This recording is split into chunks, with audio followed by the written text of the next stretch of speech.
July 14th Daily Devotional from the Heart by Ellen G. White. An example of forgiveness. I will provide for you and your little ones. And he comforted them and spoke kindly to them. Genesis chapter 50, verse 21. The sons of Jacob returned to their father with the joyful tidings. Joseph is yet alive, and he is governor over all the land of Egypt. At first the old man was overwhelmed.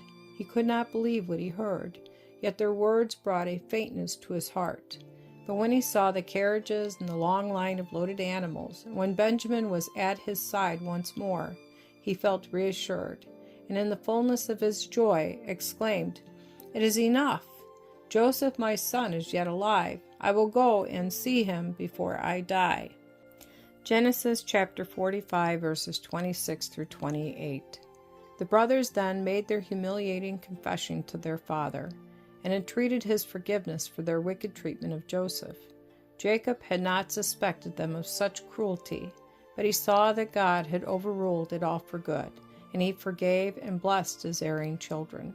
In a vision of the night, the divine words came to Jacob, "Fear not to go down into Egypt, for I will there make of thee a great nation.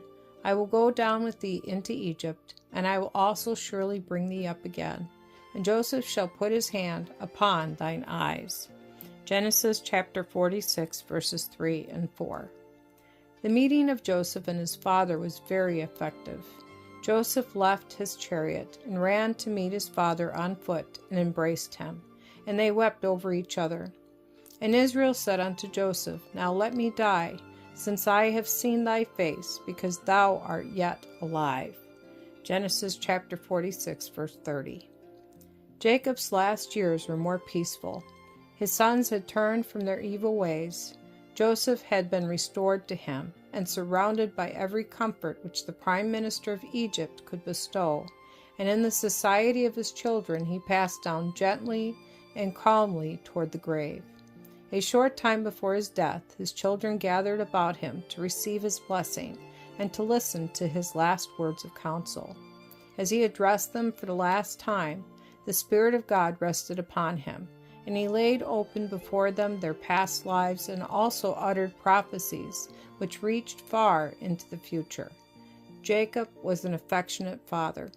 He had no resentful feelings toward his sorrowing children. He had forgiven them. He loved them to the last. But God, by the Spirit of prophecy, elevated the mind of Jacob above his natural feelings. In his last hours, angels were all around him, and the power of God rested upon him.